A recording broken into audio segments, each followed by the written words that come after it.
Ei, pessoal, boa tarde. Deixa eu mudar de lado aqui, né, para eu ficar mais olhando mais para vocês. Ei, gente, então boa tarde para todos vocês. Meu nome é Renata Amaral, eu sou professora no Centro Pedagógico da UFMG e estou compartilhando aí a vivência numa comissão que está promovendo esse encontro aqui hoje. Então, eu queria começar agradecendo muito a todos vocês pela presença presente, né, que os encontros presenciais ainda estão raros. Agradecer à direção do CP pelo apoio, pela instauração aí dessa comissão que vai trabalhar a reeducação das relações étnico-raciais na escola.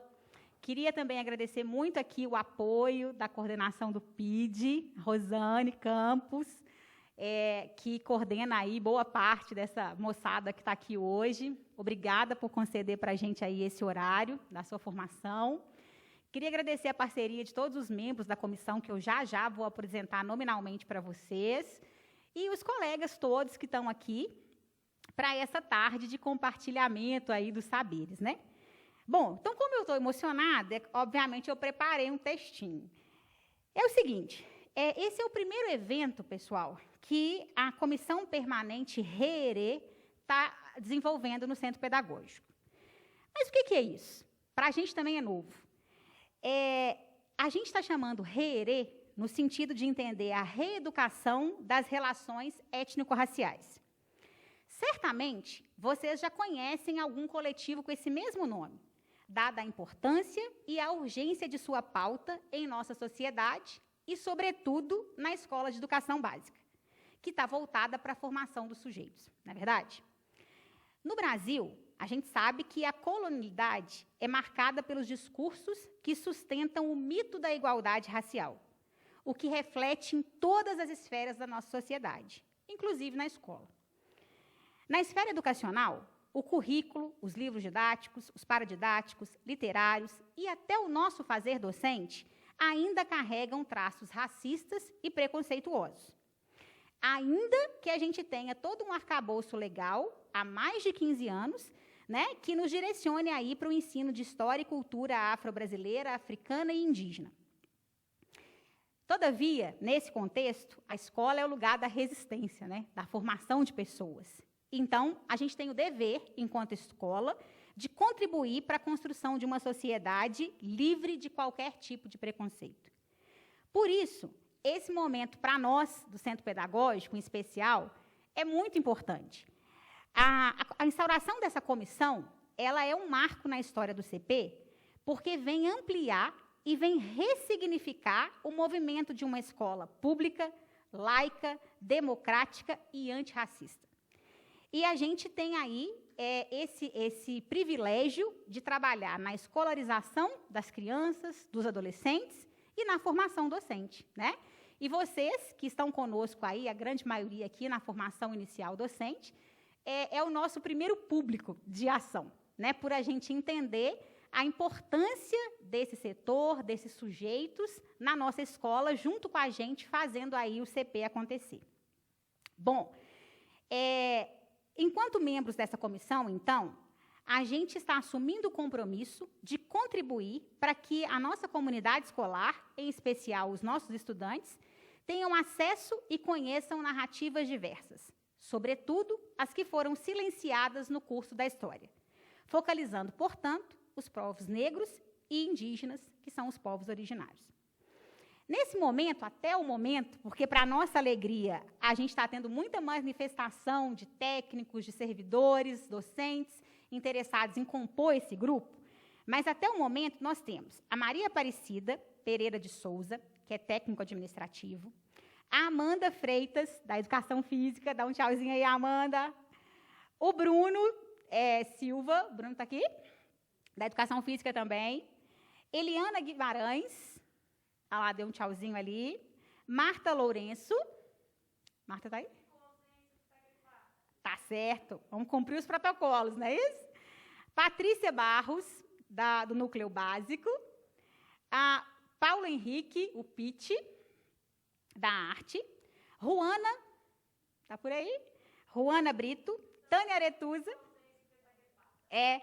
a Tânia Aretusa, que está compartilhando aí a organização do evento comigo, que é do básico também, o Túlio, da Educação Física, a Eliene, de Língua Estrangeira, o Ismael, que também coordena o PID junto com a equipe da Rosane, e também está nessa comissão e é professor de História, o Júlio, professor de História, está aqui, pai recente, pai fresquinho, né, Júlio? A Adriana Angélica, que é da História, da Geografia, mentira. O Cláudio, das Artes, do Núcleo de Arte. A Elânia, de Letras. A Maria Evanice, de Geografia. E eu, que sou da Letras.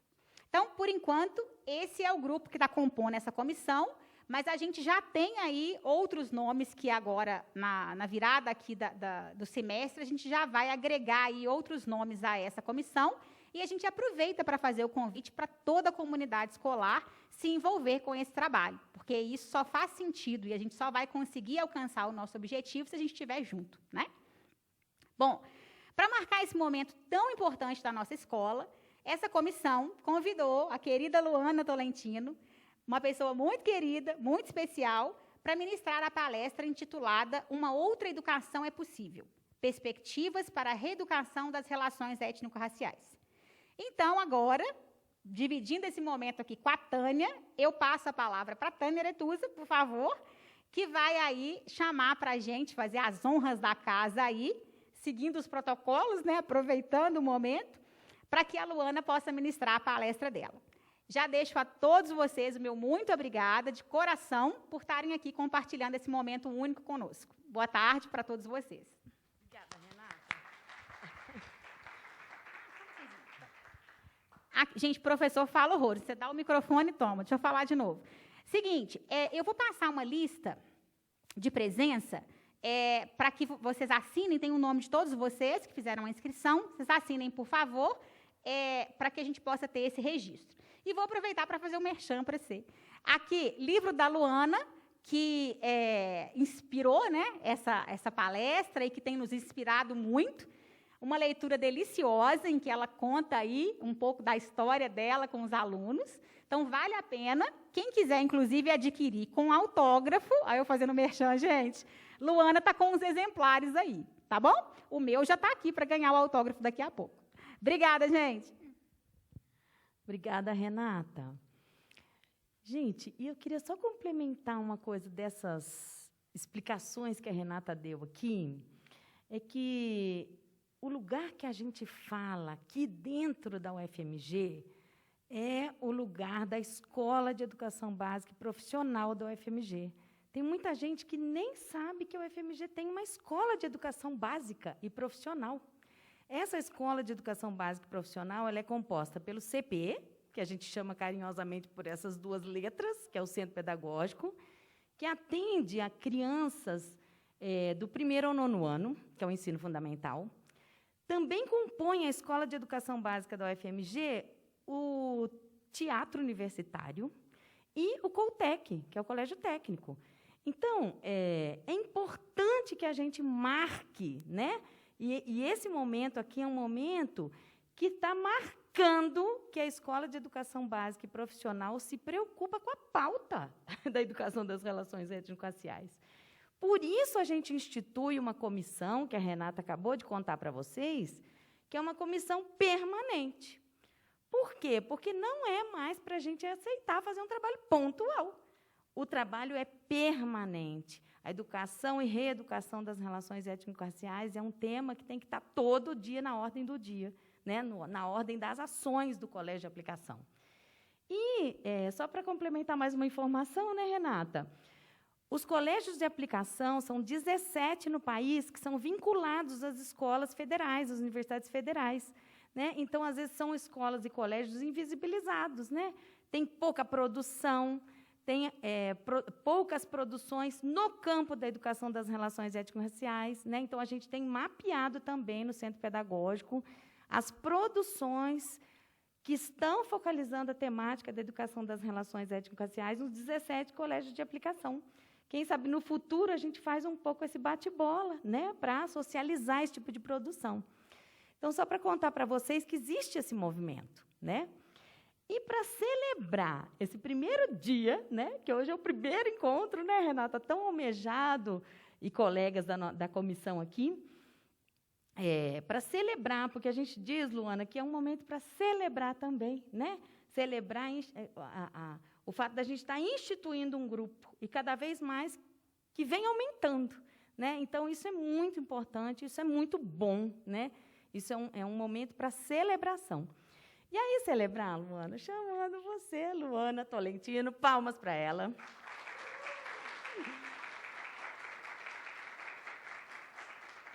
Senta aqui do meu lado e vamos quebrar um pouquinho o protocolo, né? Vem cá, Luana, querida.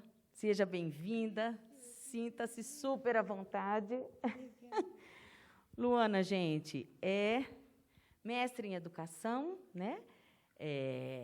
Pela UFOP, atualmente está fazendo doutorado aqui com o professor Rodrigo Ednilson, que bom, né? Luana está aqui na casa também, na Faculdade de Educação. É professora de História, né, em escolas públicas de periferia, e Luana contribui muito, né, com a pauta. Luana, vou quebrar o gelo aqui, quebrar o protocolo e contar como é que eu fiquei impressionada com a belezura de você mesma se apresentando naquela entrevista do GLE10.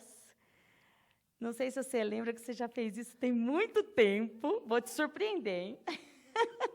E Luana, nessa ocasião, na entrevista do GLE10, você abre dizendo um pouco de você mesma. Eu vou te fazer esse convite, né, quebrando os protocolos aí da formalidade, passar o microfone para você e pedir que você mesma conte um pouco da sua história, que é tão impactante, tão de existência, de resistência, tão de compromisso, né, com tantas categorias valiosas para nós, que são as categorias de gênero, de classe, de raça, né, Luana? Então, eu convido a todos para ouvir um pouco a Luana, ouvir a palestra e ouvir um pouco dessa mulher muito impactante, que é Luana Tolentino. Obrigada, Luana, por você ter aceitado. Imagina. Eu vou sentar ali, vou te deixar aqui sozinha, e daqui a pouco eu volto para a gente poder organizar um debate bem gostoso, bem tranquilo, né? Esse momento, gente, é para ter exatamente esse clima, um clima da gente ficar à vontade, ter um tempo sereno, viu, Luana? Sem correria, sem pressa, e depois abrir o microfone para a plateia, para a gente conversar com a Luana, para a gente fazer um debate, né? Para a gente ter questões. Então, meu muito obrigada.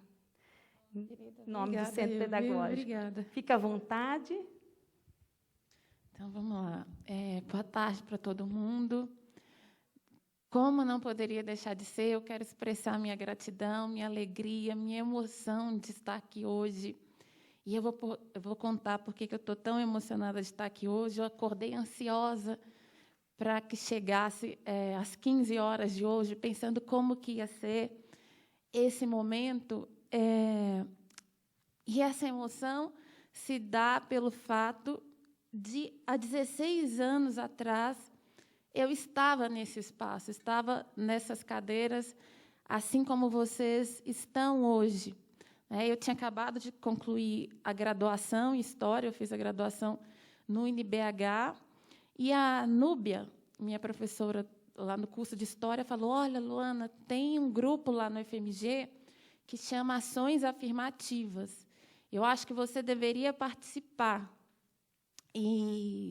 Porque eu já, ali na graduação, eu já apontava pelo interesse de estudar, de pensar as questões raciais, e aí, como a gente sabe, as faculdades privadas, elas não têm muito esse caráter de promover a pesquisa.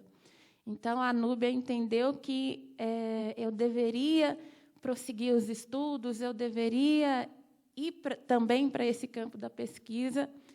E aí, seguindo o conselho dela, corri aqui para o FMG. E, nesse auditório, eu não sei se vocês conhecem, mas a primeira obra da professora Nilma Lindo Gomes, professora emérita dessa universidade, em 92 anos dessa instituição, a primeira professora negra a receber esse título, A primeira obra dela, publicada, foi A Mulher Negra que Eu Vi de Perto, que é resultado da dissertação de mestrado dela, em que ela estudou, ela ouviu, ela fez uma pesquisa com professoras negras da rede municipal de Belo Horizonte. E, nesse auditório, há 16 anos atrás, eu me deparei, eu vi de perto duas mulheres negras, duas das maiores intelectuais negras desse país, que é justamente a professora Nilma Lindo Gomes e a professora Petronília Beatriz Gonçalves e Silva. E como ver essas duas mulheres negras de perto, como que ouvir essas duas mulheres negras foi impactante para mim, como que mudou a minha rota, mudou a minha vida, porque, naquele momento, eu me afirmei como mulher negra, como negra. Né? Não me reconheci negra, porque ser negra eu sei desde sempre. Desde que, com 3, 4 anos de idade, eu fui chamada de macaca. Então, eu já sabia que eu era negra. Mas me afirmar enquanto mulher negra foi quando eu vi essas duas mulheres de perto. Então, elas não estão aqui hoje, mas eu quero aproveitar e publicizar a minha gratidão, a minha admiração, o meu respeito por essas duas mulheres. Então, por isso que eu estou emocionada desse jeito. Mas, enfim, estou muito agradecida pela oportunidade que os professores do Centro Pedagógico me deram de eu poder estar aqui, né, nessa abertura, nesse pontapé desse projeto, dessa comissão que é tão importante. Nós temos visto várias iniciativas nos espaços escolares no que diz respeito ao combate ao racismo na educação. Mas a institucionalização desse compromisso, desse combate, dessa luta antirracista, a institucionalização da promoção da equidade racial nos espaços escolares é um desafio que nós ainda precisamos alcançar. E, infelizmente, eu acho que estamos muito longe de alcançar essa meta, essa proposta.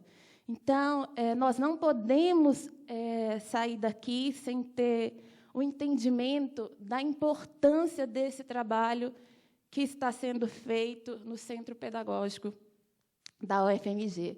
E aí a gente fica aqui com a torcida para que esses ventos, né, corram para outros espaços, cheguem até outros espaços, porque nós não podemos conceber mais o que tem se passado dentro das instituições de ensino quando pensamos nos processos de exclusão ocasionados pelo racismo.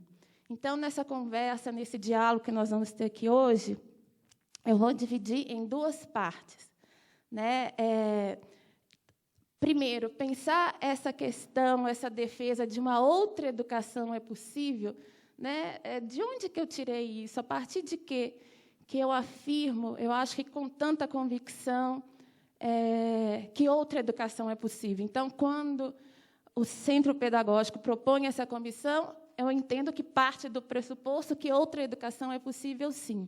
E aí, pensar outra educação é possível, pensar esse livro que nomeia essa apresentação, é passar também pela minha história, né, pela minha trajetória enquanto professora da educação básica, professora de história em escolas públicas, sobretudo periféricas, em regiões de alta vulnerabilidade social. E aí, uma questão que marca muito essa trajetória, que está muito presente nesse livro, é justamente o compromisso com a promoção da equidade racial, né, com uma educação que reconheça, respeite e valorize os sujeitos negros, os meninos, as meninas, os adolescentes, os adultos negros que frequentam as escolas.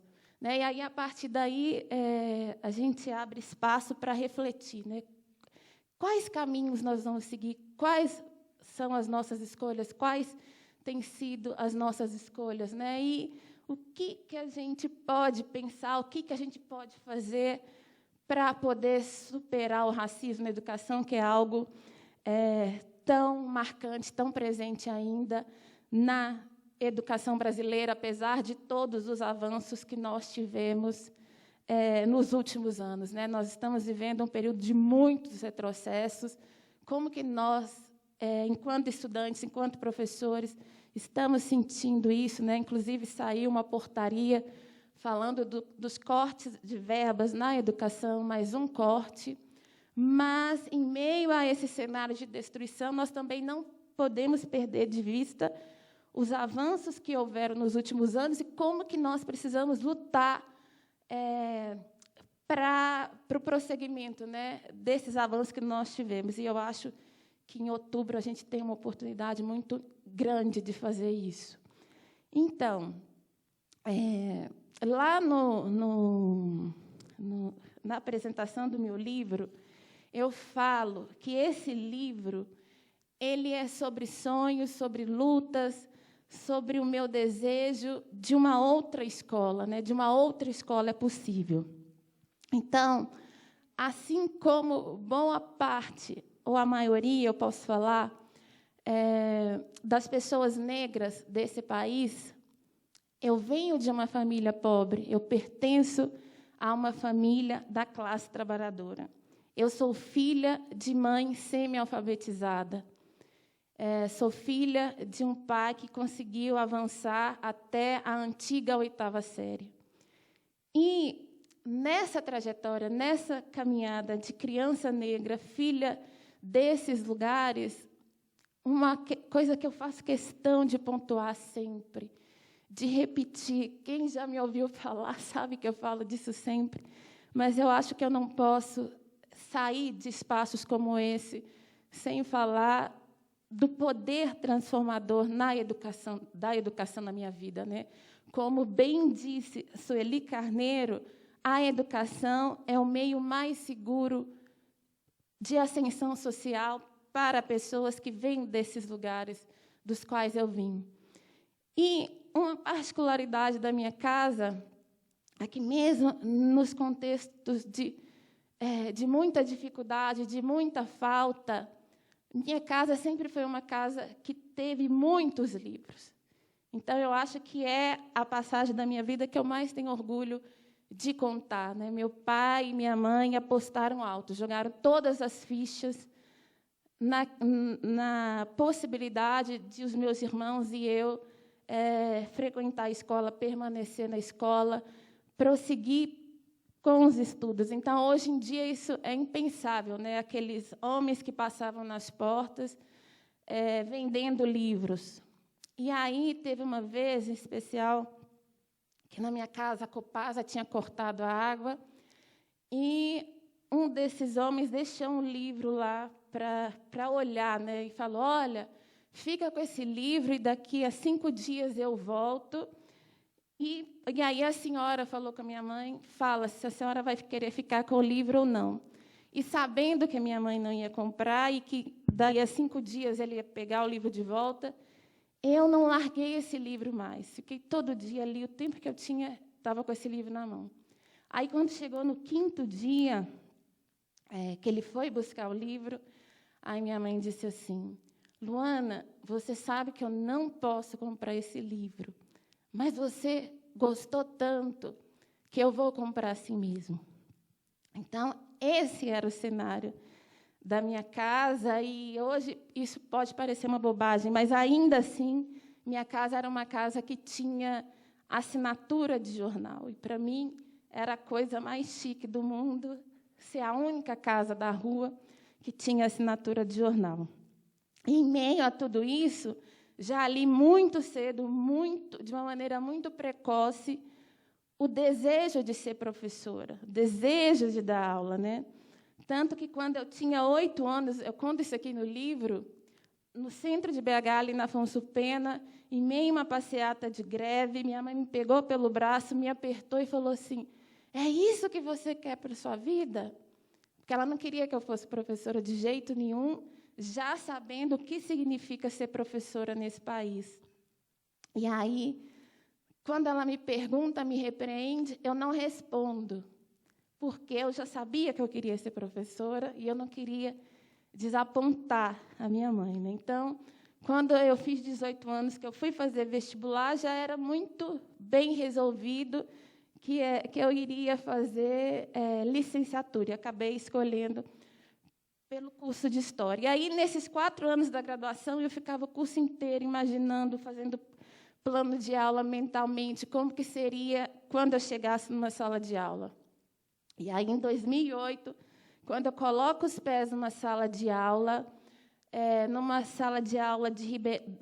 escola estadual de Ribeirão das Neves, assim, bem distante do centro, já quase com divisa em outro município, eu me deparo com uma escola que ia muito na contramão daquilo que eu vivi na minha casa. Era um ambiente muito hostil. E aí, nessa escola, eu fiquei assim, perplexa, quando eu vi que os livros ficavam trancados. Eu, que sempre tive acesso a tantos livros, os livros lá ficavam trancados. E aí eu perguntei à diretora, mas por que esses livros ficam trancados?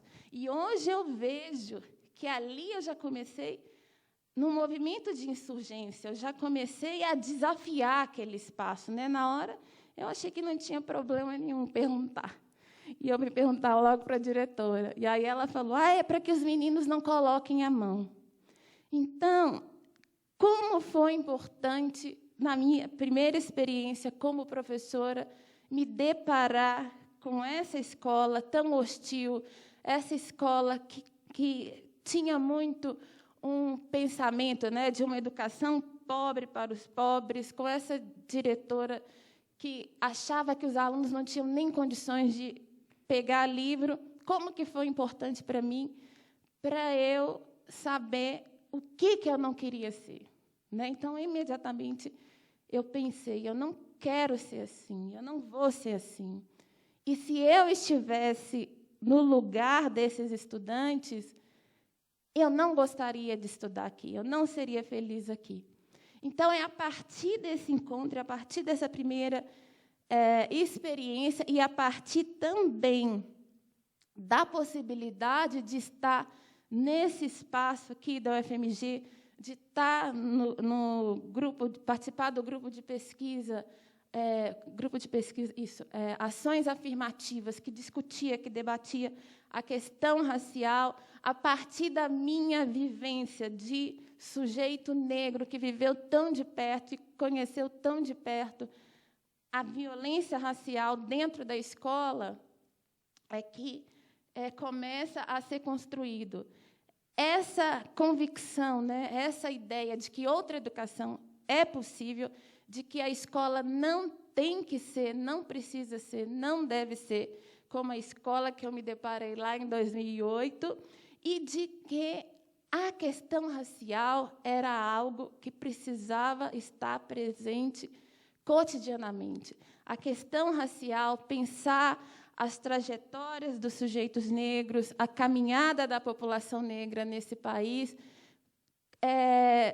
caminhar numa direção de defesa desses sujeitos também no interior da escola.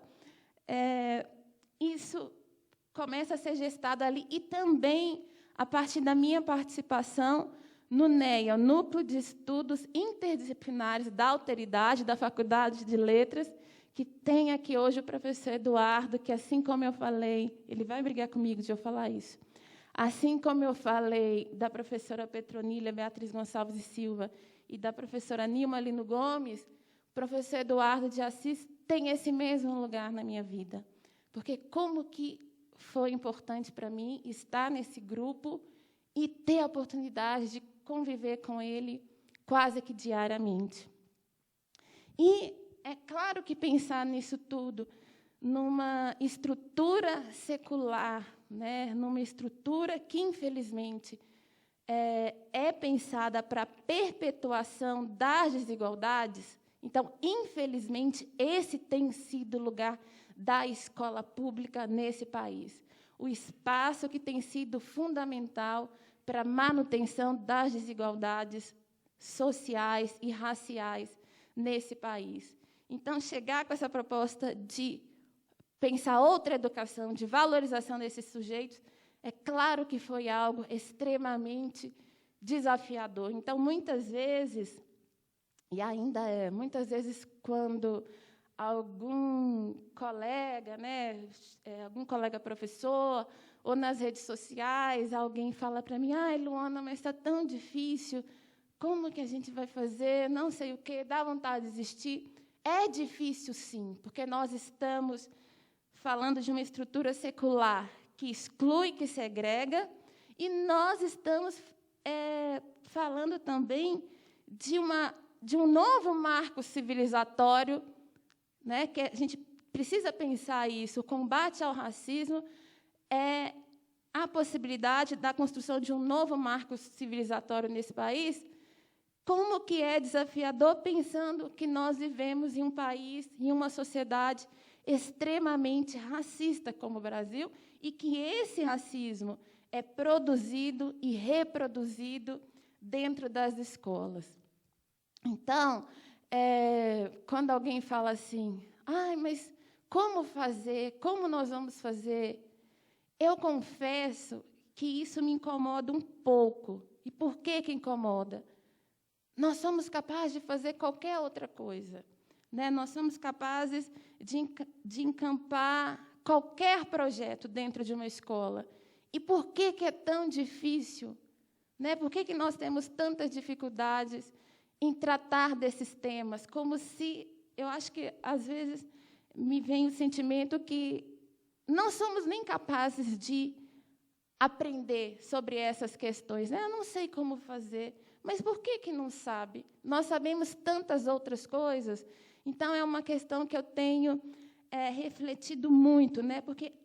Por que, inicialmente, essa já é a pergunta que vem como um impeditivo, como uma resistência. Nós precisamos sair desse lugar, para a gente poder avançar. Mas, aí, voltando à minha questão pessoal, desse posicionamento, desse lugar.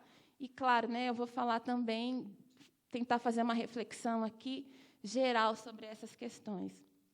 Eu falei do livro da professora Nilma Lino Gomes, a professora negra que eu vi de perto, e a professora Nilma fala, justamente, lá em 95, ela já falava das dificuldades que os professores que se propõem a fazer esse tipo de trabalho, a encampar essa luta, as dificuldades que os professores e as professoras vivenciam, sobretudo as professoras negras.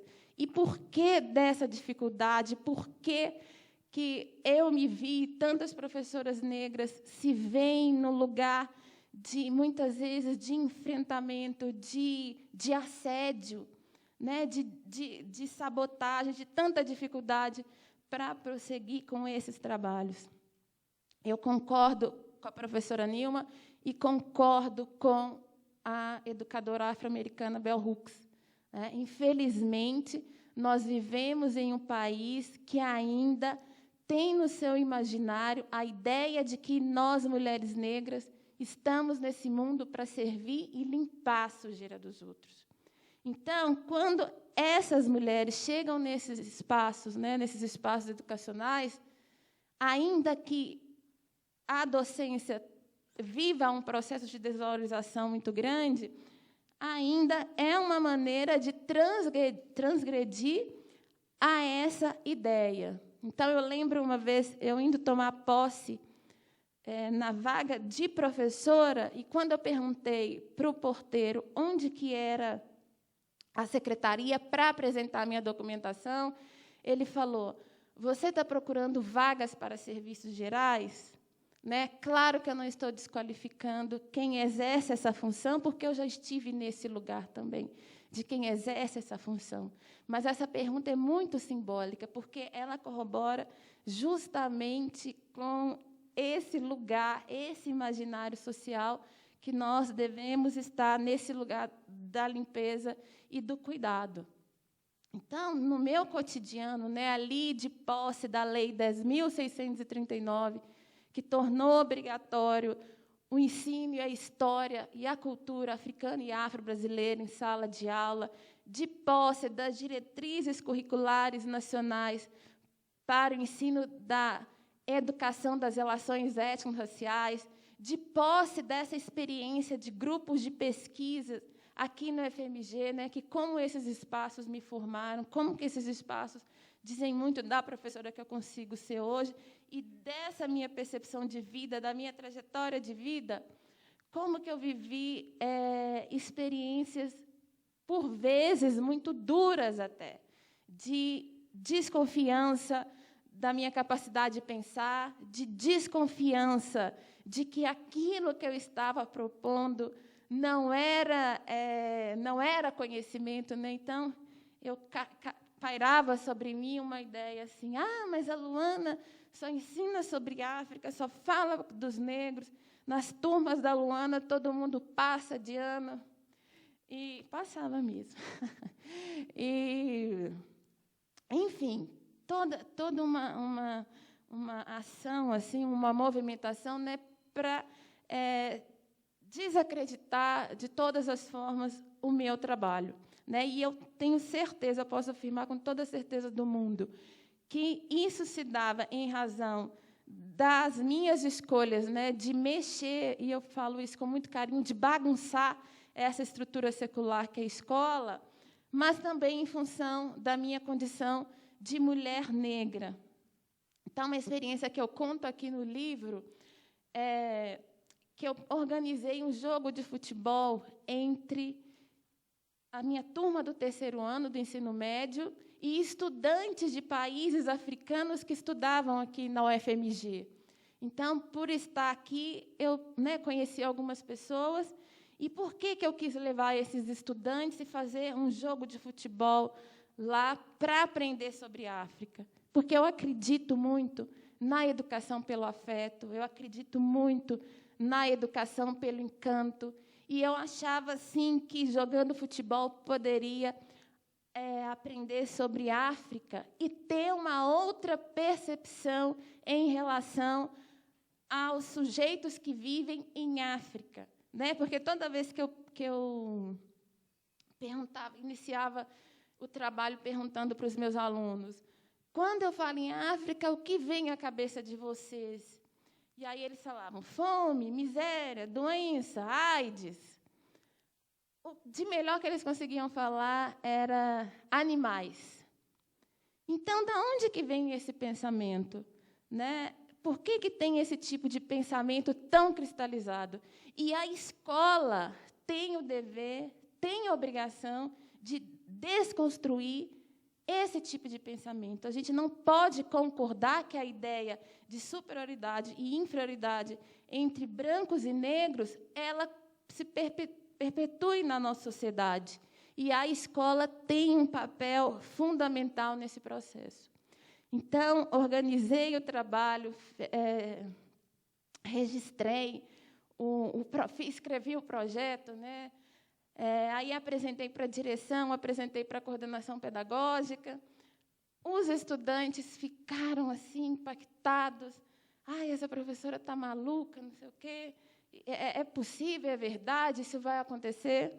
E aí, no dia do jogo, todo mundo sabendo que ia ter o jogo na escola, uma escola com 600 alunos no turno da manhã, 500 alunos no turno da manhã, chegam os estudantes africanos à nossa escola, todo mundo na quadra, e nenhum professor desce para poder assistir o jogo, para estar ali comigo, para me ajudar na organização da escola, naquele momento do jogo de futebol. Então, eu fiquei ali com 500 estudantes, absolutamente sozinha.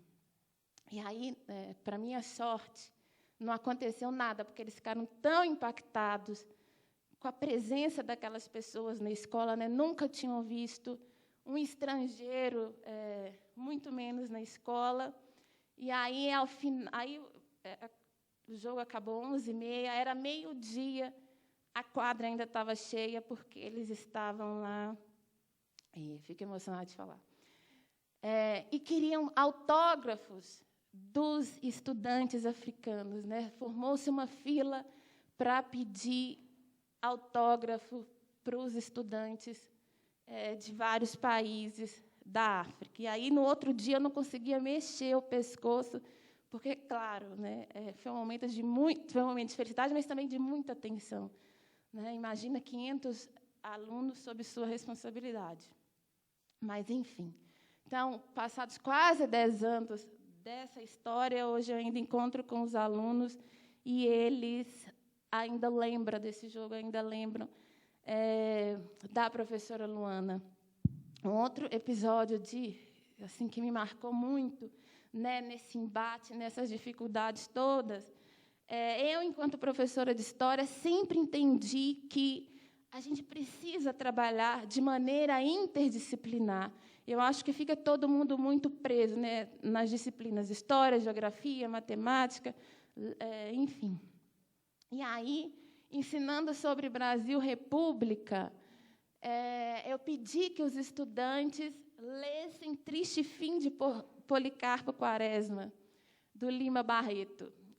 E aí foi outra coisa que mexeu com as turmas, que aí, no lugar de prova, eu falei, vamos fazer uma peça de teatro, vamos fazer cartaz para ilustrar o livro, vamos fazer esse tipo de coisa. E aí, um professor me denunciou. Né? A gente vê muito essa coisa de denunciar o professor. E aí, fui chamada da sala da direção. E aí, quando eu fui saber o teor da denúncia, que o professor me acusou de ter entrado na disciplina dele porque eu estava... que eu pedi aos meninos para lerem o livro, ler o livro do Lima Barreto. E aí, nessa hora, eu não deixei barato. Eu falei, não acredito que vocês estão me chamando aqui para falar esse tipo de coisa. E não vou responder essa denúncia, não vou assinar essa denúncia. Porque eu tenho mais o que fazer e eu tenho muita seriedade com o meu trabalho. No dia que eu vier aqui para brincar, eu vou fazer outra coisa. Então, a história acabou ali. É claro, né, como eu falei, eu vivi muitos momentos assim difíceis, tensos, mas eu também encontrei colegas, né, colegas maravilhosos que abraçaram o trabalho que eu me propunha fazer, que me ajudaram a fazer a mediação, né, porque eu acho que uma coisa que eu li que me deu muita tranquilidade é que a escola não é o lugar de paz. Né? A escola é o lugar do conflito, sim. O currículo é um campo de disputa, sim. Então, quando eu estava apresentando essas propostas todas, eu estava entrando no embate com esse currículo, que ainda é um currículo extremamente branco, eurocêntrico, numa perspectiva do homem, né, como centro do universo. Mas eu encontrei colegas, encontrei gestores que conseguiram entender um pouco mais, que eu acho que entenderam que, de fato, é preciso mexer na escola, bagunçar a escola e colocar a questão racial no centro do debate. Afinal de contas, o racismo tem sido um fator de exclusão dentro da educação. Né? O racismo tem sido responsável por fechar as portas para a população negra desse país nos espaços escolares. O racismo tem feito com que a permanência desses sujeitos ela seja muito menor dentro da escola do que outros grupos sociais. Então, pensando aqui no centro pedagógico, eu fico até pensando, né, como que é a questão racial nesse espaço, porque eu acho que, para chegar até aqui, uma coisa que é fundamental é o conhecimento. Conhecimento é poder. E a gente sabe que até o conhecimento tem sido negado à população negra. Porque, quando eu chegava para os meus alunos falando sobre Cefet, sobre Coltec, eles nem nunca tinham ouvido falar desses espaços, quanto mais os pais. Então, quem são esses estudantes? De onde eles vêm, esses estudantes que estão matriculados, que conseguem uma vaga aqui no centro pedagógico? Um outro ponto e aí, já caminhando para o final, acho que eu falei muito já, que eu gosto, uma experiência que eu gosto muito de lembrar no livro, que agora eu estou trabalhando, inclusive, aqui no doutorado, é a experiência, de novo, né, de uma retomada ao continente africano, de voltar para a África, mas numa outra condição, não naquela condição de escravizado, da espoliação, mas uma condição de protagonista, numa condição de sujeito. E, para esse retorno, uma coisa que foi muito importante é a questão do sonho, de sonhar, de acreditar. E uma coisa que eu tenho falado muito, como que o sonho precisa estar presente na sala de aula, como que, muitas vezes, nós precisamos ensinar os nossos alunos a sonhar. Então, aqui na FMG também, já na Faculdade de Letras, como que essa instituição é importante para mim? Eu conheci a professora Melissa Schindler, que fazia um trabalho em uma escola de Moçambique. E aí, quando ela falou isso para mim, eu falei, vamos fazer um projeto de troca de cartas. Eu nem pensei da distância que existe entre Brasil e Moçambique. Eu só achei que era a oportunidade que eu tinha de fazer esse projeto, porque carta é um gênero que eu gosto muito, justamente por ter essa questão do afeto, do sensível. O professor Muniz Sodré, outro intelectual de primeira grandeza desse país, ele tem falado que a superação do racismo demanda também uma educação para o sensível, uma educação afetiva. E eu acho que a carta tem esse elemento. E aí fui embora desse encontro com a professora Melissa, já com o projeto na cabeça, desenhando o projeto e tal, não sei o quê. E fui levantar material sobre a história de Moçambique, a cultura de Moçambique, porque eu também sabia muito pouco, né? Então, eu imagino que na formação de todos nós, por mais que nós avançamos nos últimos anos, a nossa formação acadêmica ainda é muito orientada por um pensamento branco europeu. Eu gosto muito quando o professor Kabengele Munanga fala: o cânone acadêmico é formado por machos brancos mortos.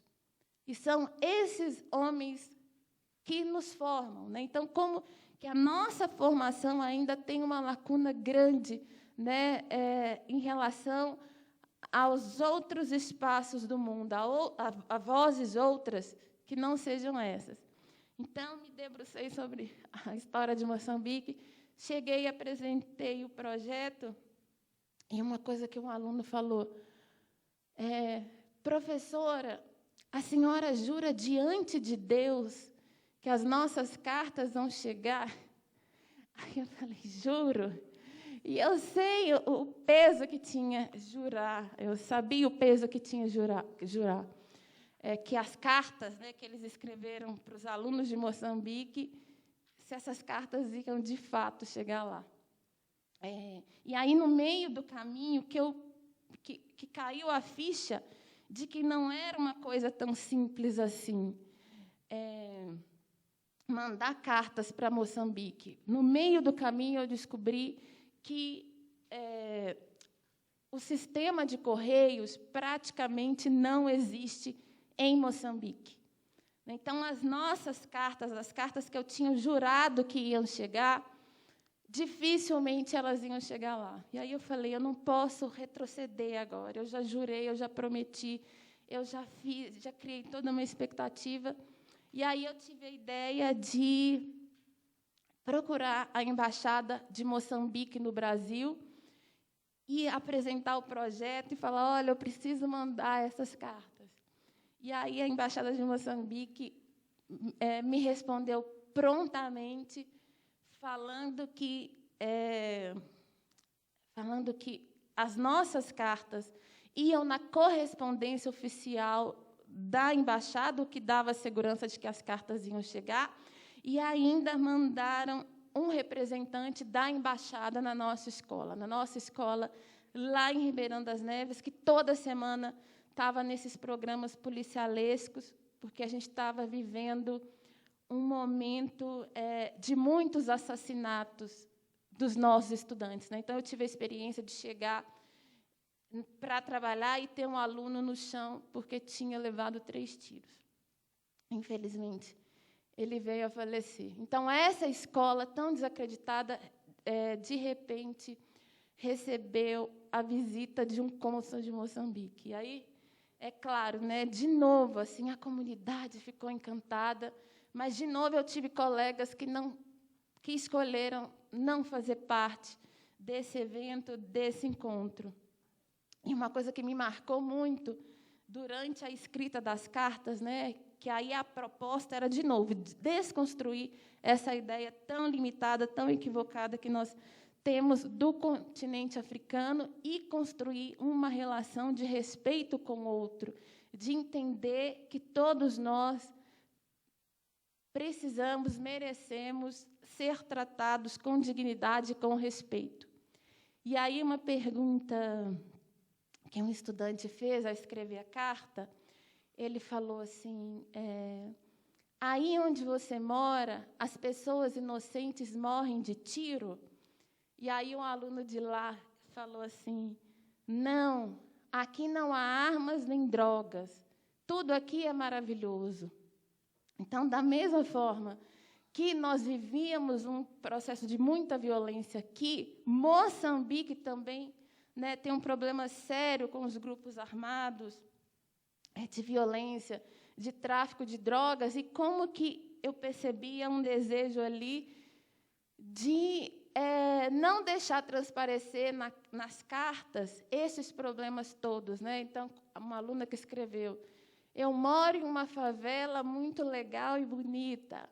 Então, como que os meus estudantes, eles tinham esse compromisso de mostrar o melhor de si, e, ao receber as cartas, de novo, os estudantes de Moçambique também fizeram esse mesmo trajeto, essa mesma caminhada, e eu estou muito feliz de poder reviver, retomar esse projeto agora no doutorado, né, pensando numa possibilidade de colocar na minha pesquisa acadêmica a escrevivência, né, como bem fala a escritora Conceição Evaristo, né, me colocar nesse lugar de professora negra com a trajetória que eu coloquei aqui, que também pensa sobre educação. Mas, enfim, falei muito da minha experiência pessoal, e pensando aqui nessa proposta do CP, eu acho que, ao trazer essa experiência, ao trazer esses relatos que estão aqui no livro, o que eu trago é que há vários caminhos para a promoção de uma educação antirracista, para uma educação das relações étnico-sociais. Eu trago aqui o desafio que né, a quebra que a gente promove quando se propõe a trazer essas questões, a promover a equidade nos nossos espaços escolares, a superar essas violências provocadas pelo racismo, as desigualdades provocadas pelo racismo. Não é uma tarefa fácil, não é. Eu falo isso com muita tranquilidade, e não é para desanimar ninguém, mas a gente precisa ter o domínio do que nos cerca para a gente saber o chão que a gente está pisando, né? E a gente está pisando em um solo de um país que faz do racismo a sua principal estrutura. E a escola, ela produz e reproduz esse racismo, ela produz e reproduz as práticas discriminatórias. E de que modo faz isso? Por meio do currículo, por meio das falas, por meio das ações, por meio do olhar de descrédito em relação aos sujeitos negros. Então, o centro pedagógico, né, que atende o Fundamental 2, não é isso? Ah, sim, Fundamental 1 e 2. Né? Então, me faz lembrar uma pesquisa que saiu recente da cidade de São Paulo, né? Uma pesquisa feita pela Fundação Tite Setúbal, que revelou o seguinte,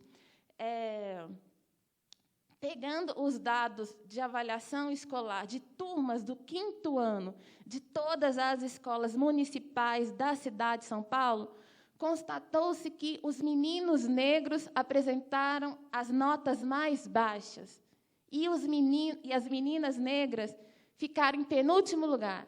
Então, quando a gente olha para o centro pedagógico, que lugar que estão os meninos e as meninas negras? Esses dados se repetem? Né? A gente tem outro dado importante que é em relação à repetência, à reprovação. Né? Há pesquisas e mais pesquisas que falam que o maior índice de reprovação se dá entre os estudantes negros. Então, quando a gente olha para o centro pedagógico e pensa nessas questões, quem que está ficando para trás? Né? São respostas que agora, com essa comissão, é um espaço importante para que essas respostas sejam dadas. Né? Nós precisamos dessa resposta, toda a sociedade precisa dessas respostas. Como você falou, o centro pedagógico atende à educação infantil. A partir de qual idade? Sim, é 6, né? 6 anos, 6 anos. Anos iniciais, 6 anos, então. Tá, então, a gente tem pesquisas que revelam que os meninos e as meninas negras nessa faixa etária são os que são mais repreendidos e os que recebem menos afeto por parte das professoras. E aí, quando a gente olha para o centro pedagógico, essas pesquisas fazem sentido? Elas se refletem no centro pedagógico? Então, com essa comissão, a gente precisa fazer muita coisa, mas dar essas respostas para a comunidade escolar. E ver e pensar, a partir de hoje, a partir de agora, o que nós vamos fazer. Ou para colocar fim nesses números, ou para trabalhar para que esses números não se repitam aqui. E aí, só para fechar essa fala,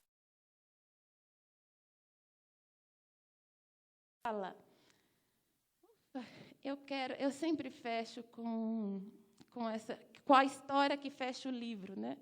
Que é a história do Marcelo. Como eu falei para vocês, eu sempre dei aula em regiões de muita pobreza, muita violência. E lá em 2017, o Marcelo pergunta para mim, eu professora de história, ele me pergunta, professora, para que eu vou estudar ciências se eu vou trabalhar em obra?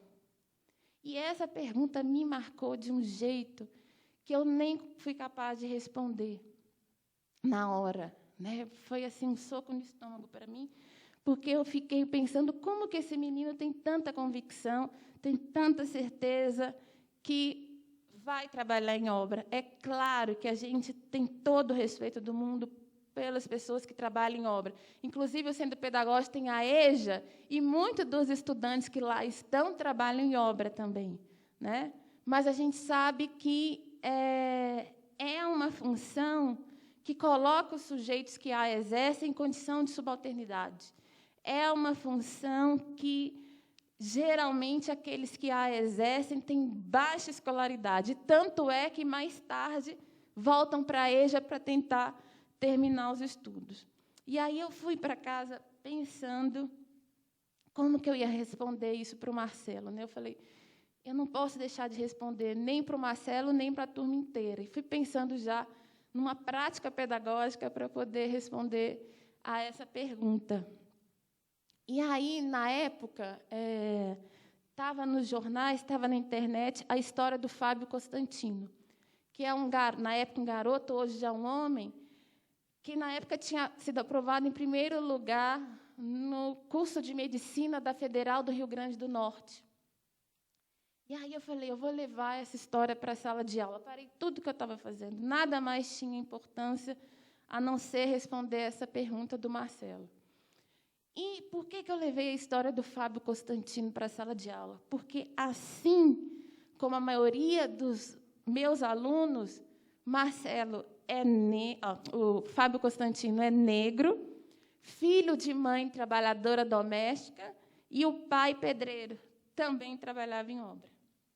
E aí levei o texto com a história do Fábio, discutimos, e é óbvio, né, que não levei no sentido de promover o discurso da meritocracia, que é outra violência que eu acho que tem estado muito presente dentro das escolas, né? Essa história falsa de que para conseguir basta querer. Eu acho que essa é a maior mentira que a gente pode contar para o estudante, que para conseguir nós precisamos de apoio, de políticas públicas, de oportunidade. E aí levei a história do Fábio Constantino, debatemos e falei, né, das barreiras que são criadas para que histórias como a do Fábio não sejam tão comuns nesse país, tanto que, quando acontecem, viram notícia de jornal, viraliza na internet. E, no final, eu pedi que cada um registrasse o que aprendeu com a história do Fábio Constantino. E aí o Marcelo respondeu: eu aprendi que a pobreza não pode tirar da gente o direito de sonhar. Me emociono sempre quando eu falo disso. Mas, enfim, a gente está vivendo num momento de muita destruição, de muita violência institucional. Essa semana que passou foi uma semana assim de perder a fé na vida, né? Os fatos que aconteceram na semana passada. Então, a mensagem que eu gostaria de deixar para vocês, para a equipe do CP, que está à frente dessa comissão, e eu tenho muita honra em estar aqui, de fazer parte desse projeto, que é assim que eu me sinto, é que nada, essa violência, esse corte de verbas, todo esse horror que a gente tem assistido, que as dificuldades que é o trato dessas questões não tire de cada um de nós o desejo, o sonho, a certeza de que a gente pode promover outra educação e que a gente pode superar o racismo na educação. E pensar a superação do racismo passa também pelo sonho, que o sonho possa estar cada vez mais presente nas nossas instituições, e, inclusive, nesse projeto, nesse compromisso que se firma aqui hoje. É isso, obrigada.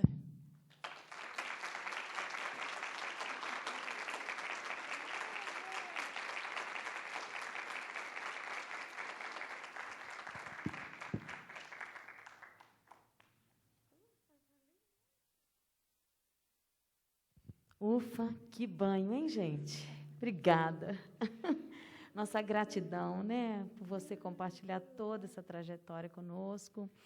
E, gente, deixar o microfone aberto agora. Vou descer esse microfone aí, Renata. E vamos fazer um bloquinho de 3 questões, lembrando que a formação vai até as 4h30, né? Então, a gente faz uns blocos de 3, né? E aí, depois, vamos pegar esse nós duas. Fiquem à vontade, né? Pergunta sem nenhum constrangimento, né, Luana? Que nós estamos em casa, isso. E microfone aberto para vocês.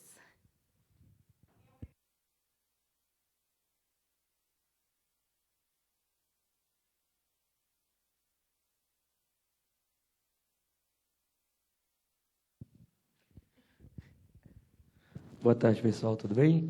Meu nome é Gustavo, estou no 4º período de História. Boa tarde a todos. Primeiro, boa tarde, Luana, parabéns pelo livro. É muito incrível o seu trabalho, é extremamente encorajador ver uma mulher negra na sua posição, tratando sobre esse tema com tanto afinco, com tanta força.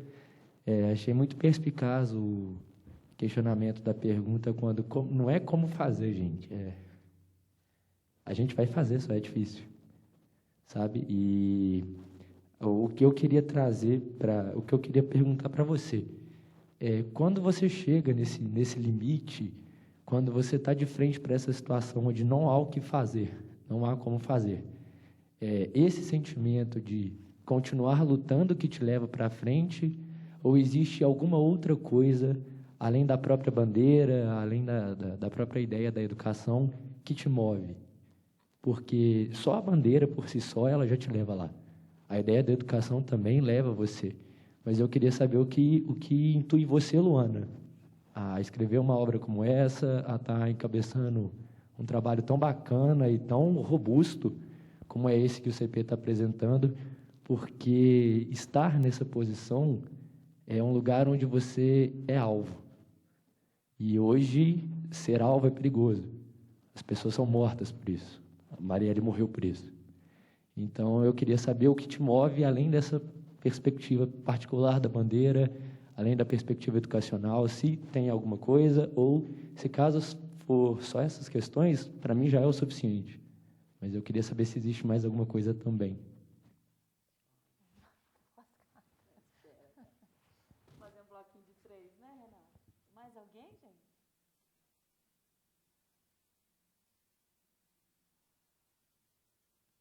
Nossa, Deus,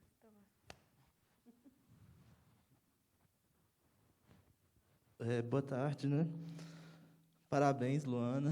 E eu só queria perguntar assim, o que da Petronília que você pode trazer para ajudar a gente, sabe? Porque eu tive contato com ela recentemente nesse semestre, com ela não, né? Com os trabalhos dela e tal, e li reportagens sobre o racismo institucional que ela enfrentou e toda a luta que foi para implementar as leis que a gente tem hoje, que passou por processos assim que tem histórias muito marcantes para poder ter essas leis,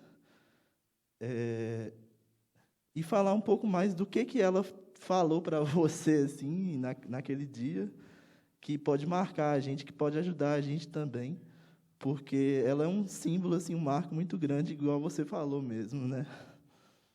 É só isso mesmo.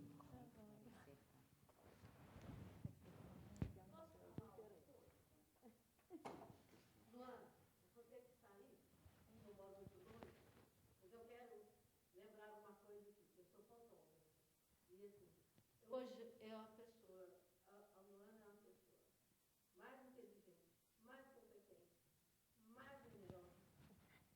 Gosto muito e eu quero fotografar de novo, porque é uma das mulheres mais lindas que eu vou fotografar. Gente, eu não acredito no que a Vera falou, não.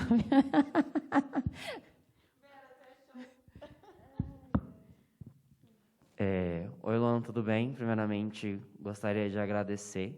A sua fala eu achei extremamente enriquecedora, gostei muito. Meu nome é Eduardo, eu estou no 4º período de Ciências Biológicas. E, assim, eu vejo bastante essa questão que você fala, como que o currículo é extremamente problemático.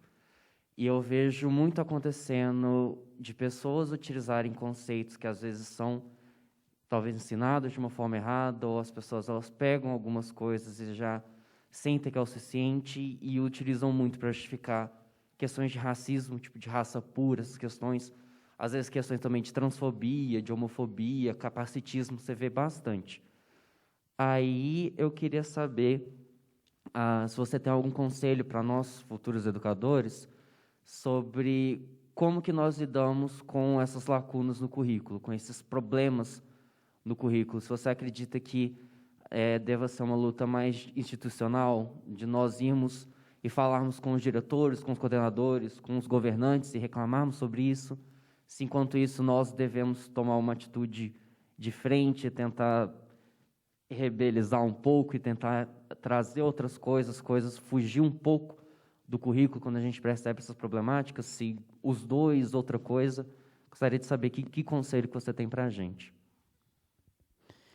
Tá bom, gente, essas perguntas estão muito difíceis. Então, a primeira pergunta lá, o que me motiva? Tem uma, assim, eu já escrevi sobre isso, eu sou alucinada com a Viola Davis. É a artista que mais me impacta, que mais me emociona. E eu me encontrei muito, eu entendi muita coisa quando ela falou que há uma diferença entre meta e propósito. Né? Então, eu entendi que o fato de eu estar aqui, o fato de eu ter estado esse tempo todo na sala de aula, na educação básica, né? Hoje eu não estou mais, tenho me dedicado à formação inicial e continuada de professores, tem a ver também com um propósito de vida. Falar dessas questões, tratar dessas questões, defender, lutar, exigir, reclamar, denunciar, é parte também de um propósito de vida. É parte do meu estar no mundo. Então, eu acredito que, enquanto eu estiver nesse mundo, eu vou estar tratando dessas questões. Então, tem a questão profissional, que eu sou, mas também tem esse propósito de vida, de desejar, de querer contribuir para que outras histórias sejam escritas, né? Para que, de fato, a trajetória dos sujeitos negros nos espaços escolares seja uma trajetória, sobretudo, de felicidade, o que, infelizmente, ainda não é. Então, recentemente, foi publicado uma matéria, uma denúncia de uma escola SESI, ou SESC, não sei, lá de Curitiba, que o aluno branco cuspiu na aluna negra. E aí, quando eu estava na 5ª série, o Bruno também cuspiu em mim, né, pelo simples fato de eu ser negra. Então, eu me vejo no dever, na obrigação de trabalhar para a superação dessas questões todas, né? Então, eu acho que nós estamos de um dever legal, já que nós temos uma legislação que nos obriga o trato dessas questões, e entendo como um dever moral também, né? Se nós não temos condições de mudar tudo, nós temos, pelo menos, a possibilidade de não ser conivente com essas questões, né? Então, desde a década de 80, o professor Luiz Alberto, dessa faculdade, tem falado como que o silêncio tem sido um instrumento de perpetuação do racismo. E a minha mãe, no alto da sabedoria de quem estudou, que permaneceu na escola por menos de 2 anos, ela fala: quem cala, consente. Então, nós estamos calando e consentindo, ou nós estamos trabalhando para construir outras histórias, para fazer diferente? E aí, quando eu estou falando de mim, eu acho que é importante frisar como que esse trabalho, ele não é um trabalho individual, né? É um trabalho que se quer coletivo, que tem que envolver todas as esferas da nossa sociedade e passa pela formação inicial dos professores, né? Eu tenho falado muito como que a universidade ainda tem sido negligente na formação dos estudantes para o trato dessas questões. Eu reconheço quanto nós avançamos, sim, né? E avançamos muito também em razão da chegada de professores negros nesses espaços. Mas nós estamos muito longe, né? Então, eu acho que é importante a gente dividir a parte de cada um nesse bolo. Então, tem as esferas governamentais, a universidade, e tem a parte que nos cabe. E eu entendo que nós não podemos abrir mão delas, né? Então, é isso.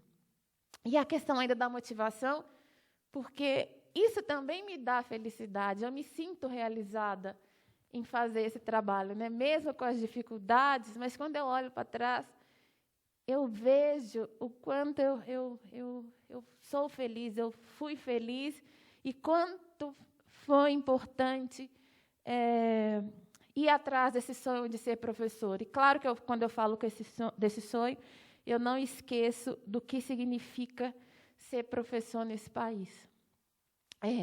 Sobre a professora Petronília, esse encontro, né, ela e a Nilma aqui, foi a primeira vez assim que eu ouvi falar dessa questão de uma maneira mais detida, de pensar o racismo e a educação. Foi elas que, assim, que trouxeram esse entendimento, né, que me apresentaram essa discussão. Mas tem uma coisa que a professora Petronília contou aqui que me marcou muito.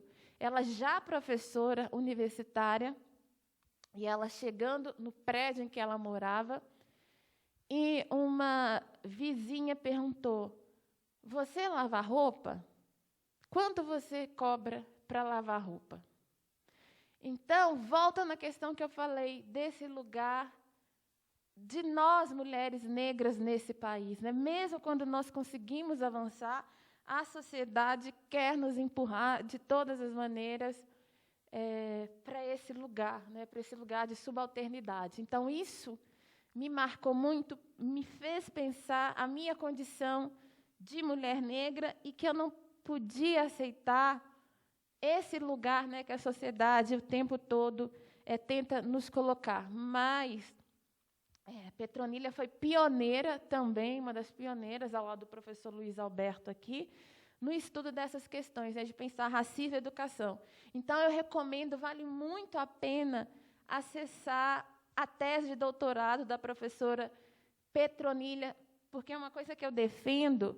Nós precisamos da teoria para fortalecer, para iluminar a nossa prática, para que a gente tenha condições de refletir sobre a escola, sobre a educação, sobre esses comportamentos todos que eu relatei aqui para você de colegas, né? Então, por que uma escola inteira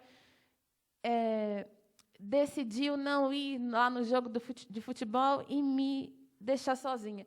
Porque essa escola inteira, os colegas todos, estavam refletindo essa resistência em relação ao currículo, de colocar essas questões no currículo. E a professora Petronília, e a professora Nilma, e o professor Luiz Alberto, e tantos outros aqui dessa universidade, nos ajuda a pensar, a entender, a refletir, e isso é fundamental para que a gente tenha êxito no nosso trabalho. Agora, a última pergunta desse bloco, sobre o currículo, né, como eu falei, o currículo é um campo de disputa, né, é um espaço de embates.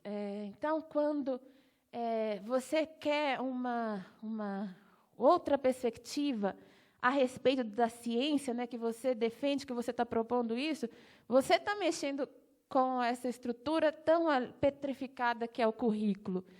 Então, em alguns espaços, você vai encontrar pares, em outros espaços, você vai encontrar resistência, em outros espaços, tomara, de dedos cruzados aqui, para que você já encontre esse espaço em que essa discussão, que esse compromisso já é algo institucionalizado, né? Mas eu acho que a gente tem que ir para os espaços escolares sabendo que não é uma tarefa fácil. O professor Kabengele Munanga, volto nele, ele fala: toda e qualquer iniciativa em benefício da população negra vai encontrar resistência.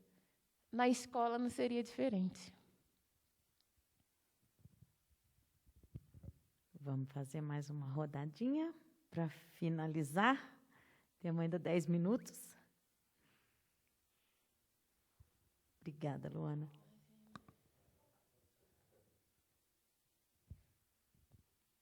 Luana, maravilhosa, inspiração para todos nós. Eu sou o professor Henrique, gente, da Faculdade de Letras. Eu trabalho com a formação de professoras e professores e professores, dá para a gente incluir a linguagem inclusiva também. E eu tenho trabalhado com os alunos. Eu queria perguntar sobre isso para a Luana, e tem um diálogo com todas as perguntas que foram feitas, Luana. A professora Nilma, em um texto dela sobre decolonização de currículo, e eu tenho trabalhado nessa perspectiva da decolonização, das translinguagens, né, em língua portuguesa, a professora Nilma diz que a ideia da Lei 10.639 não é trabalhá-la apenas no 20 de novembro, e muito menos só no 13 de maio, né, onde a princesa Isabel é que ganha notoriedade, né, e sempre ganhou. Né? Como a gente pode trabalhar de uma forma contínua, né, de uma maneira que a gente possa trazer esse letramento antirracista para a sala de aula, por meio desses exemplos que você já trouxe para todos nós, mas como que a gente pode resistir por dentro? Porque o que eu sinto é isso: ainda estamos, ainda vivemos, ainda habitamos um mundo colonizado. Né? O Ailton Krenak, muito sabiamente, nos diz: o Brasil ainda é um projeto colonial. Né? Mas a gente pode resistir, e não é só resistir, é resistir para propor novidade. É resistir para propor inéditos viáveis, para trazer o Paulo Freire, né, para o nosso debate também. Como podemos trazer esses inéditos viáveis dentro ainda desse contexto assombroso, nefasto, necropolítico que a gente está vivendo? E, se Deus quiser, e se as deusas quiserem, se Pachamama quiser, daqui a alguns dias nós vamos mudar isso aí. Mas, assim, como que a gente ainda pode continuar esse caminho, né, tortuoso, mas com propostas, né? trazendo um letramento racial crítico, né? Eu me descobrindo cada vez mais como branco, como alguém privilegiado, mas que posso somar na luta, né? Que eu possa me responsabilizar também pela desnaturalização de práticas racistas em sala de aula, né? E, ao mesmo tempo, lutar junto com vocês. Como é que você pode trazer também a gente, né, como brancos que estão querendo desconstruir também, né, se desconstruir, porque a gente se descobre branco, você se descobriu negra, né, a gente se descobre, né, para citar a Neuza Santos Souza, né, no Tornar-se Negro, né, a gente está se descobrindo o tempo todo, né. Então, acho que eu fiz várias perguntas em uma, já até me perdi aqui, mas é por aí. Obrigado, gente. Parabéns, Luana.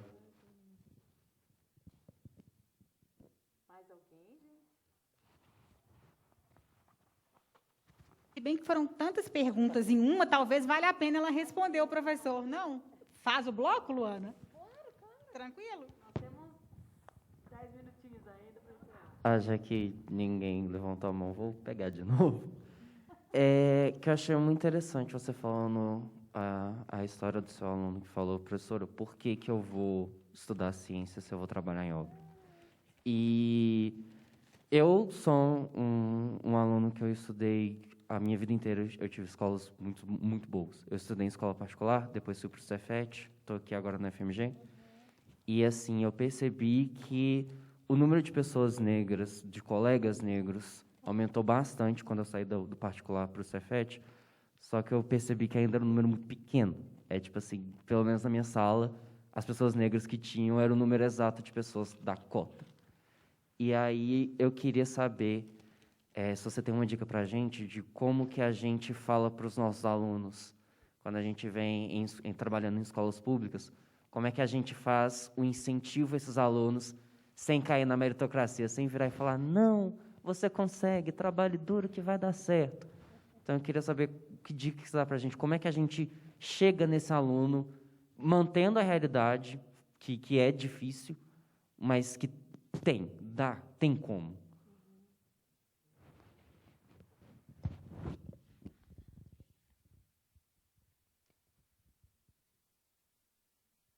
Olá, boa tarde.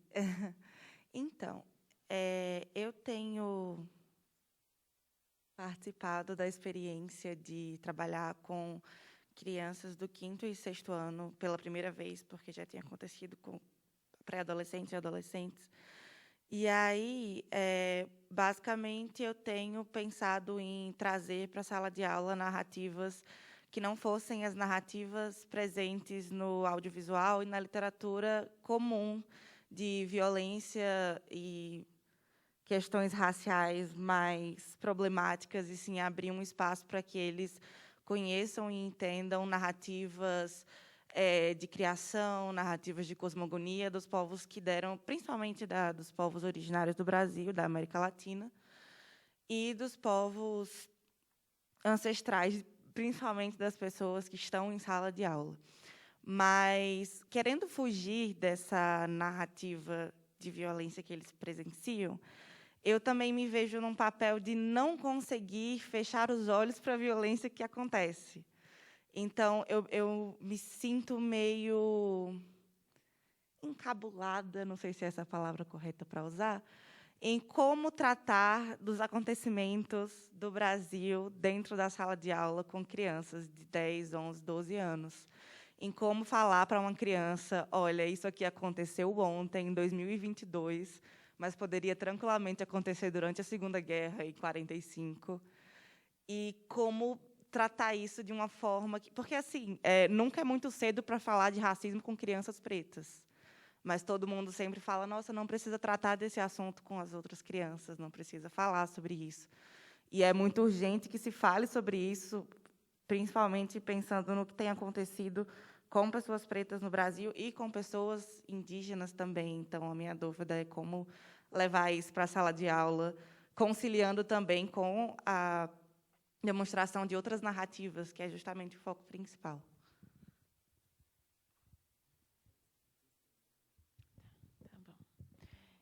Vamos lá, gente. Então, suas perguntas difíceis. Só lembrando, caso alguém queira ficar com o livro, eu trouxe aqui, caso alguém queira comprar e possa autografar no final. A pergunta do Henrique, né? Henrique, estou muito feliz em ter ele agora como colega lá no NEA, lá no grupo de pesquisa, um presente. Henrique e todo mundo, eu penso que nós, cotidianamente, nós precisamos interrogar, questionar o nosso trabalho e as nossas instituições. Então, uma coisa que eu sempre fiz, assim, ao preparar uma aula, é perguntar de que maneira eu posso fazer para despertar a atenção dos meus alunos em relação a esse tema. Em que lugar a questão racial, a questão da mulher aparece nesse tema? Ou que eu posso colocar a questão racial, a questão da mulher, dos indígenas, nesse tema? Porque se a gente não se interroga, se a gente não se pergunta, a gente reproduz essa maneira de pensar hegemônica, né? Essa maneira de ver a vida, de ver o mundo só sobre uma perspectiva branca e ocidental. Então, eu acho que um exercício fundamental é esse exercício da pergunta, né? O Paulo Freire falava pedagogia da pergunta, né? Então, quando a gente chega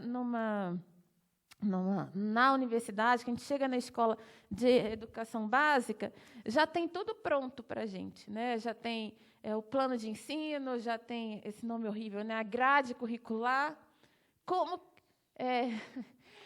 que nós precisamos interrogar esses documentos e ver quem que está faltando ali e colocar o que está faltando ali dentro, né? E eu percebo isso, o quanto nós estamos sedentos, o quanto nós estamos desejosos para encontrar, para discutir, para conversar com essas vozes historicamente silenciadas, né? Então, eu tive a experiência de trabalhar com literatura afro-brasileira em sala de aula, e aí boto aquele monte de escritor negro no quadro e falo: olha, vocês podem escolher qual vocês quiserem para poder pesquisar. Aí, Carolina Maria de Jesus, Machado de Assis, Lima Barreto, Conceição Evaristo, e não falei a pertença racial de cada um, né?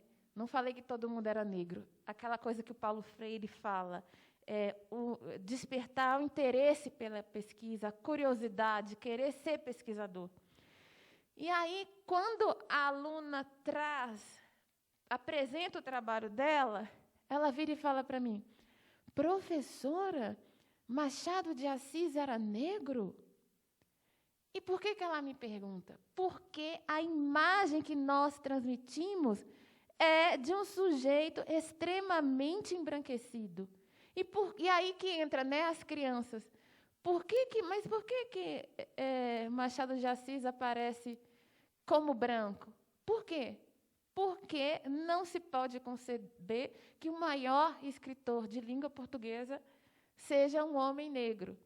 E aí a outra aluna, que escolheu pesquisar Carolina Maria de Jesus, ela chega esbaforida e fala: professora, eu pesquisei Carolina Maria de Jesus, ela era negra.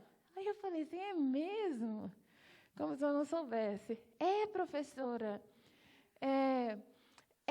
ela morava na favela, ela até foi presa, mas depois ela virou escritora. Quando eu crescer, eu quero ser Carolina Maria de Jesus. E essa menina, ela morava na favela, o pai e a mãe estavam presos e numa situação de extrema vulnerabilidade. Então, o que acontece ali, né? Ela viu na Carolina, né? E aí, quando a gente olha para a Carolina, é uma história também muito dura, mas, enfim, uma escritora, uma das maiores escritoras desse país. Quando ela olha para a Carolina, ela vê uma imagem na qual ela é refletida, ela vê o reflexo ali. Então, nesse exercício de interrogar também, né, nós estamos dando oportunidade para esses sujeitos que estão na universidade, que estão na educação infantil, no ensino fundamental, de se ver, né, de ter de ver a sua identidade ali de uma maneira positiva. É o que a gente escuta muito, que a Viola Davis também fala, né, representatividade importa. Então, aqui no FMG, nós temos indígenas, temos a comunidade do campo, nós temos uma parcela significativa hoje, ainda bem, de estudantes negros, e temos os gays, temos os transexuais, temos aqui a diversidade da nossa sociedade. E todo mundo quer se ver. Então, a gente precisa interrogar esses documentos para ver se todo mundo está sendo visto aqui. E não é nem um favor, né, gente? É um direito que cada um de nós temos de nos sentirmos representados em um espaço como esse. E aí, agora, tratar a questão racial com as crianças. Né? Eu não estou falando você, mas eu acho que todos nós temos uma dificuldade de entender as crianças como sujeitos pensantes, né? Com capacidade de elaborar as coisas, os acontecimentos, o mundo. Não da maneira como nós adultos, mas que eles têm condições de elaborar, eles têm. Então, eu acho que, em se tratando das crianças, eu acho que de novo, né, a questão de sensibilizar. Eu não sei se é adequado mostrar a imagem da câmara de gás para eles. Mas eu acho que a gente pode falar, olha, o que você sentiria se o colega de você fosse colocado no lugar cheio de gás? Isso aconteceu com uma pessoa negra. Por que aconteceu com uma pessoa negra? Então, lá em 2019, eu tive a oportunidade de falar para uma turma de 3, 4, 5 anos. Aí eu falei assim, meu Deus, eu nem tenho formação. Como que eu vou falar de racismo com essas crianças? Porque a escola atende da educação infantil até o 9º ano. E aí a professora, Luana, fala com os pequenos também. E aí eu usei o recurso de contar a minha história. E aí eu falei, olha, quando eu estudava, eu era chamada de macaca só por conta da cor da minha pele. E aí eles com os olhos de todo tamanho, assim, impactados, impressionados, horrorizados. Aí, 350 crianças num auditório. Aí, no final, fizeram uma fila para cada um me der um abraço. Nossa, acho que minha coluna nunca mais voltou a ser a mesma. E aí, cada um falava, você é linda, você é maravilhosa, você é perfeita. Porque eles entenderam o que o racismo faz, o que o racismo provoca nas pessoas. Eles se colocaram no meu lugar. E eu entendi que falar que eu sou linda, que eu sou perfeita, era a forma que eles encontraram de reparar o que aconteceu comigo quando eu tinha mais ou menos a idade deles. Né? Então, eu acho que o caminho é esse, é reconhecer essas crianças como seres pensantes, aproveitar da capacidade que eles têm de processar as coisas e caminhar na direção da sensibilização. Né? Eu acho que pode ser um caminho a empatia, a generosidade, né? Que eu acho que são recursos que, às vezes, a gente esquece de usar nos espaços educacionais. É isso. Luana, nossa gratidão, né, gente? Que delícia ter essa tarde com você. E você coloca para nós da comissão aquilo que Nilma diz que são as perguntas potentes, né? Eu sou suspeita porque eu fui orientando da Nilma, né? Então, mas Nilma, toda orientação dizia isso. Vocês têm que construir perguntas potentes, né? E você nos desafiou aqui hoje, não foi, Renata? Não foi, grupo? A pensar em questões potentes, né? Nós anotamos, né? E eu acho que é um exercício, né, que abre com chave de ouro, sabe, Luana? Que bom que a gente pôde contar com você, né? E se eu puder tomar a liberdade de deixar algumas pistas também para todos esses graduandos que estão aqui hoje, né, gente? Como é que todos esses autores que Luana citou, numa elegância, né, num jeito tão delicioso de te escutar, né? Mas que importante que é também a gente conhecer as orientações curriculares nacionais para a educação das relações étnico-raciais, que está lá na página do MEC, conhecer a produção, o próprio parecer que a Petronília lê esses documentos, né? A gente que está iniciando aí a formação, né, no âmbito da graduação, conhecer o material do CEERT, né? O que é o CEERT? É uma organização não governamental que tem feito uma produção com muita qualidade, né, Luana? E que vale a pena conferir, né? E saber quem está lá na Unilab, o que está fazendo, entra lá um pouco, né? E saber o que esses caras estão produzindo, tanta coisa linda, né? E tantas outras iniciativas que a própria UFMG, né, tem, e que às vezes fica meio pulverizado, né? A própria FAI e outras pessoas, né? Isso. E prestigiar e agradecer mais uma vez ao programa Ações Afirmativas, porque tem sido um grande parceiro do CP, né? A UENG, né? A Aline está por aqui, né, Aline? Que bom te ver. E a todos os outros parceiros, né, institucionais. E vou te entregar o microfone para você dar a última palavrinha. E, no mais, agradecer em nome da comissão a todos os presentes. Né? Muito obrigada, gente, que a gente possa fazer desse um primeiro de muitos outros que nós vamos ainda continuar batendo bola aqui ao longo do ano, e do outro ano, e do outro ano, e do outro, porque essa comissão é permanente. Então, gente, eu só agradeço demais pela oportunidade de estar aqui, como eu falei, nesse auditório.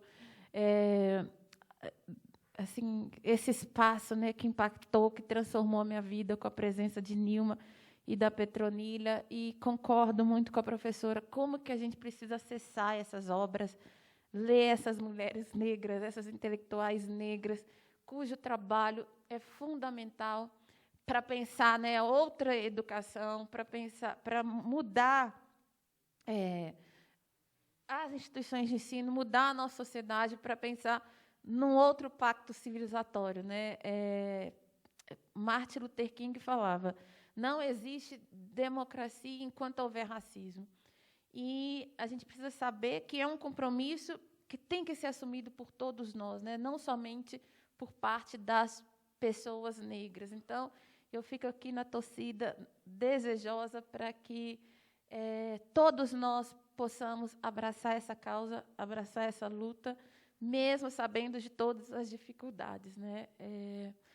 Que a gente possa caminhar na direção de avanço, de construir uma sociedade mais bonita, mais generosa, mais igualitária. Não é essa sociedade que tem sido esfregada na nossa cara todo dia, e eu acho que aqui ninguém aguenta mais. Então, obrigada. Quero ter notícias da comissão, e tenho certeza que vão ser notícias muito boas, e torço muito para que vocês, né, que estão nesse período de formação, que a escola, o fazer docente, seja um espaço de realização para vocês também. Obrigada, boa sorte, vamos em frente.